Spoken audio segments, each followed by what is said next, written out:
If you really love me, then let's make a vow. Right here. Together. Right now. Okay? Okay. Welcome back to Boy Party's 25 for 25, where I count down the 25 best films of the century so far. We've reached number 16 on my list this week. It's Miranda July's Me and You and Everyone We Know. This film is from 2005.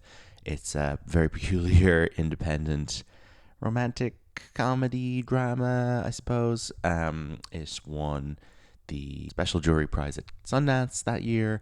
It won the Camera d'Or at Cannes for Best First Film and the Critics' Week Grand Prize. It's a very hard film to discuss, describe, talk about. You kind of just have to experience it for yourself. The atmosphere, the content, the tone, all of it is so unique and specific and really driven by Miranda July's very personal perspective that I feel like you have to sort of immerse yourself and just kind of hand yourself over to her and allow her to work her magic on you. But I'll try my best to convince you why this film belongs on the list. I first watched this a couple of years ago. I watched all of Miranda July's films, all three of her features around the time that her third feature, Kajillionaire, was released in 2020. Kajillionaire, another incredible 5-star film, would earn a place on this list very easily, but for me and You and Everyone We Know just slightly pips it. I think Kajillionaire is a film that really suffered from being released during COVID, did not get a proper cinema release, certainly here in Ireland, and I think as a result people have never really discovered it because it kind of just came and went. But it's an incredible film with Evan Rachel Wood, Gina Rodriguez, Richard Jenkins, and really just like similar to this film in capturing the lives of very specific types of flawed, complicated people, I guess, living alternative lifestyles, and not entirely functioning normally as human beings, but kind of enchanting nonetheless. But Me and You and Everyone We Know was her first feature. Then The Future comes in between. I'm not as big of a fan of that. That stars her and Hamish Linklater and a talking cat. This film, however, is led by July herself and the great John Hawkes and an ensemble cast of largely people I am not as familiar with. You've got some great actors in here, though, including some great child actors who are asked to do kind of a lot of tough stuff in their performances that they really pull off. Just some of the names in here: Miles Thompson, Brandon Radcliffe are John Hawkes' two sons. Carly Westerman plays Sylvie. Brad William Henk plays Andrew. Natasha Slayton is Heather, and Najara Townsend is Rebecca. Tracy Wright, Jonelle Kennedy, and Ellen Greer are all in here as well. A brilliant ensemble, not a single dud performance in here, and everybody's really like weighing in and contributing to making the movie work. Also, I want to give a shout out to the composer, Michael Andrews, famously involved in the Gary Jules version of Mad World. He is the composer here. I could have sworn for years that John Bryan did the music for this, but I think John Bryan had his hands full with enough great independent film scores in the early 2000s. So Michael Andrews here doing incredible work with this weird kind of childish keyboard score that I think adds so much to this sense of kind of like warped innocence that this film is depicting. So our central two adult characters are Miranda July's character, who is an artist, and John Hawkes' character, who is a shoe salesman. We meet them at the start of the film. She is working as a sort of taxi driver for old folks, bringing them to the shops and stuff to try and support her art career, submitting work to various curators and being rejected. He is obviously in the middle of a divorce. He's moving out of his wife's house, and in order to sort of impress his sons, he begins the film by setting his hand on fire and rolling around in the grass in excruciating pain after asking his sons if they think he seems like a well-adjusted guy. But objectively speaking, if you weren't my children, would you think that guy looks okay?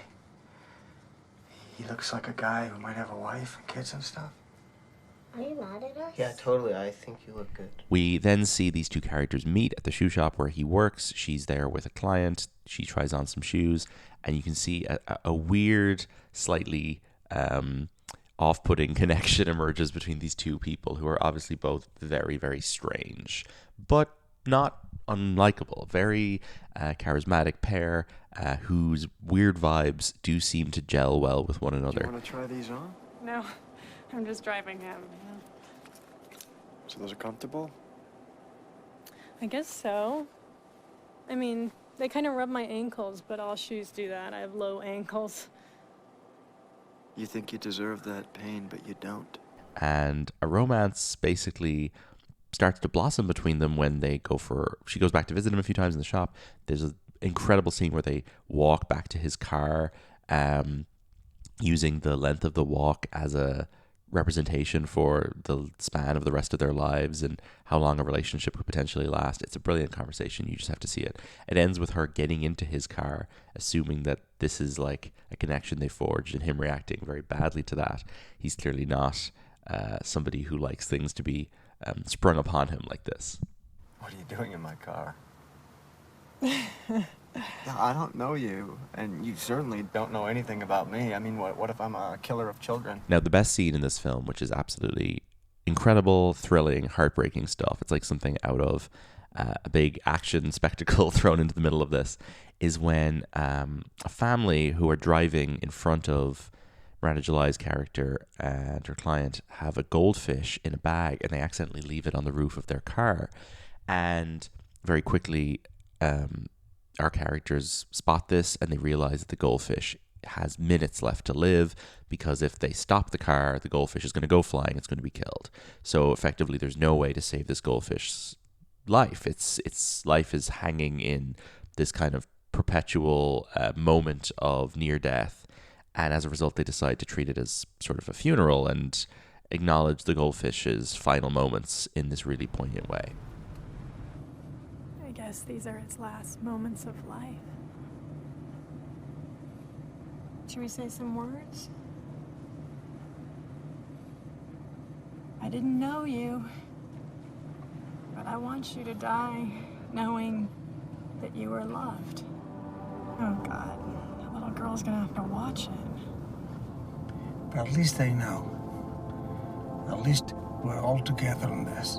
This scene is so incredible. It's such a great summation of what this whole movie has, which is this weird kind of melancholy, vulnerable atmosphere. You just feel like every word spoken needs to be hung on as something significant, that everyone is on the verge of, everyone's straddling a fine line between being completely alive and not alive at all, and is like looking into the abyss and seeing something extraordinary that nobody else sees. It's hard to explain without sounding a bit ridiculous, but like I do find every moment of this film to be profound in its own small way. Mostly I can't explain why, but it does really affect me, and I think this goldfish scene is the absolute opus of that. It's incredible. So we have this other plot going on where John Hawkes' two sons are basically on the computer all the time.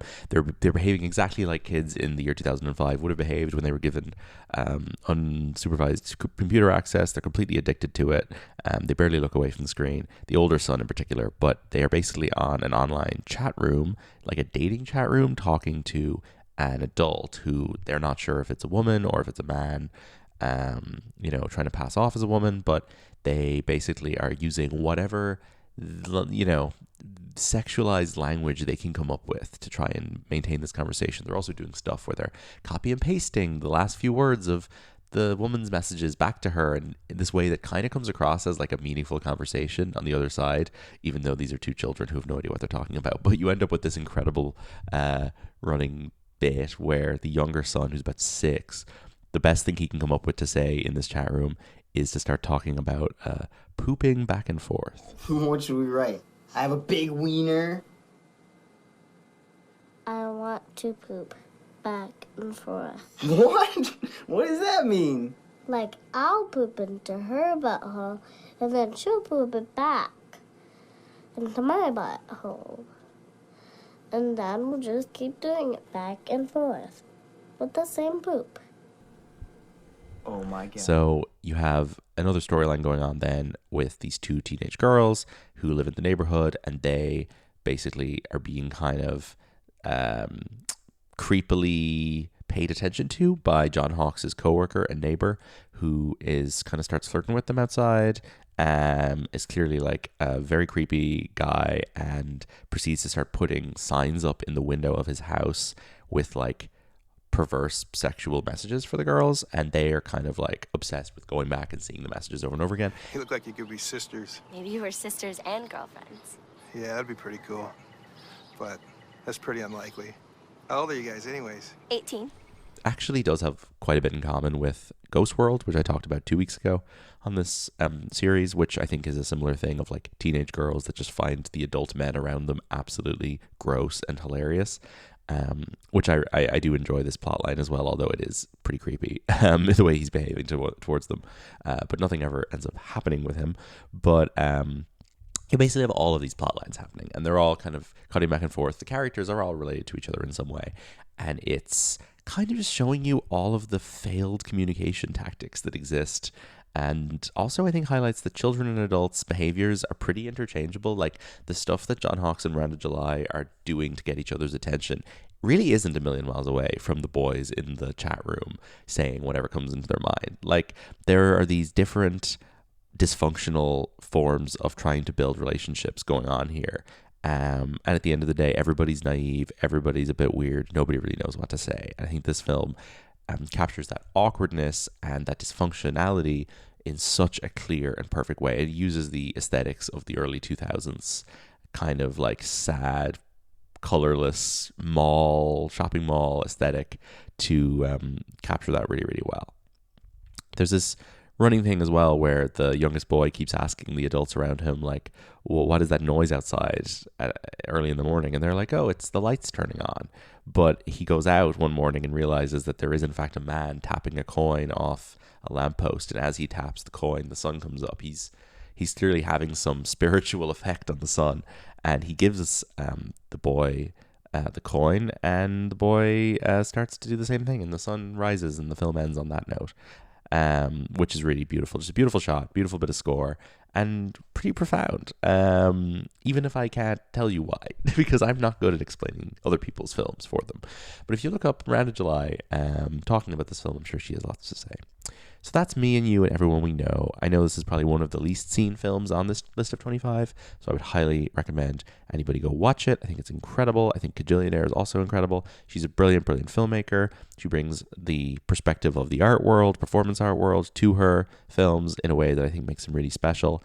And is definitely one of the finest filmmakers of the past 25 years to emerge, even if it's just these two films and the one other film that I'm not as crazy about. Thank you for tuning in.